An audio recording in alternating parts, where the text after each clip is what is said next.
Part of training in the police academy requires a training officer to be attached to a precinct for a month, shadowing seasoned officers to understand the reality of operational duties. What you're about to hear is the most eerie encounter I had back when I was a police officer. This is my story. I was already a confirmed officer, patrolling with my partner in the FRC-11, a fast response car. That night, we had a trainee with us, a rookie, eager but untested. It was around 3 a.m. when we merged onto the PI, which was the Pan Island Expressway, heading to meet another patrol unit for a roadblock. The expressway was nearly deserted, just the glow of our headlights slicing through the darkness. My partner tapped on my shoulder and gestured toward the opposite lane. About 150 meters ahead, a woman in a red dress walked directly in the middle of the road. There was something unsettling about her slow, deliberate steps. Driving on the expressway wasn't illegal, but walking in the middle of it was. So we made a U-turn at the nearest exit, intending to stop and remove her from harm's way. But when we reached the spot she had been, she was gone and nowhere to be found. I rolled down my window, scanning the surroundings. That's when the scent hit us. Fresh flowers, heavy, fragrant, cloying. But there were no trees, no bushes, no gardens. It came from out of nowhere. We exchanged uneasy glances. There's a belief, when the scent of flowers appears with no source, a spirit lingers nearby. With nothing else to be done, we continued to the roadblock, brushing off the unease. The night carried on. By 4 a.m., we were wrapping up when I overheard a fellow officer requesting relief. He had been standing by a crime scene since 2 a.m., an apparent suicide. A woman had jumped from a high-rise building about 1.5 kilometers from where we had seen the lady in red. A morbid idea had struck me. The trainee had yet experienced anything truly unsettling. My partner and I, hardened from years on duty, decided to bring him along to test his resolve. Upon arrival, the scene was grim. The body was covered with newspapers, a common practice back then. I noticed the victim was a woman.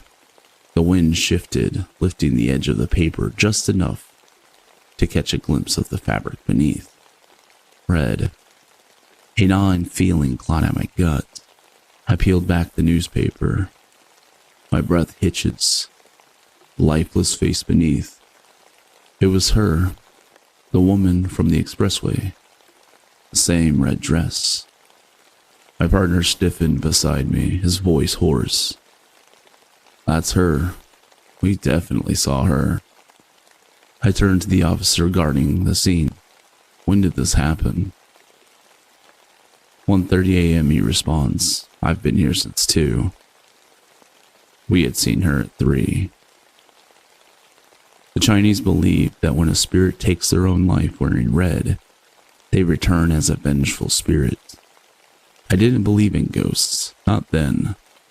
But as I looked at the pale, motionless form before me, I felt something staring back.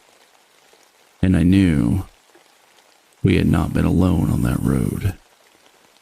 It was August 1993, the Hungry Ghost Month, the time when the Chinese believe the gates of hell open, allowing spirits to roam the earth.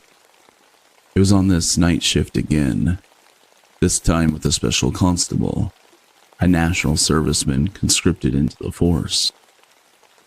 We patrolled near a complex when ops radioed in. Complaints and reports seeing a headless body floating outside our kitchen.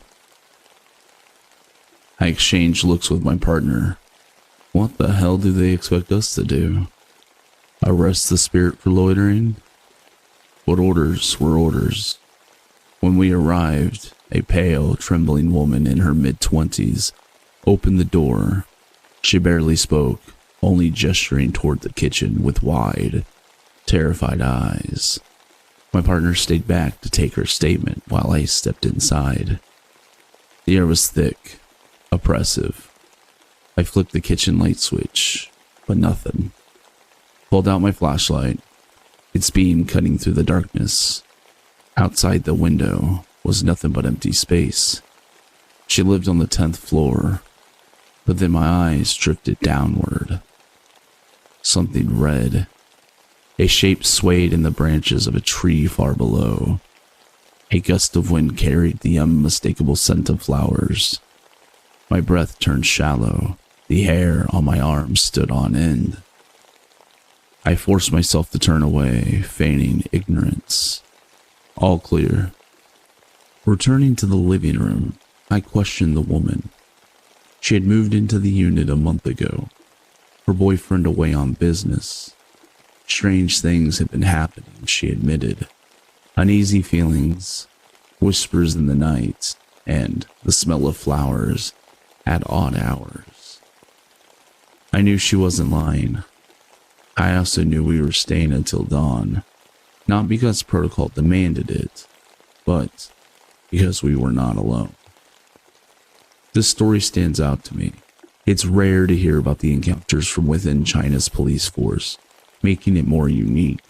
The events surrounding the officer make you wonder, did the spirit follow him throughout his career without him ever realizing it?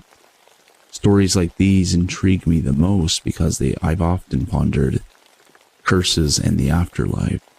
Hearing such accounts always sends a chill down my spine. Thank you for watching. If you enjoyed this video, please leave a like. It really helps the channel grow. If you're not subscribed yet and want to support the channel, a follow would greatly be appreciated. And if you have a story you'd like narrated, drop a comment down below. Until next time, stay safe, and I'll catch you in the next one.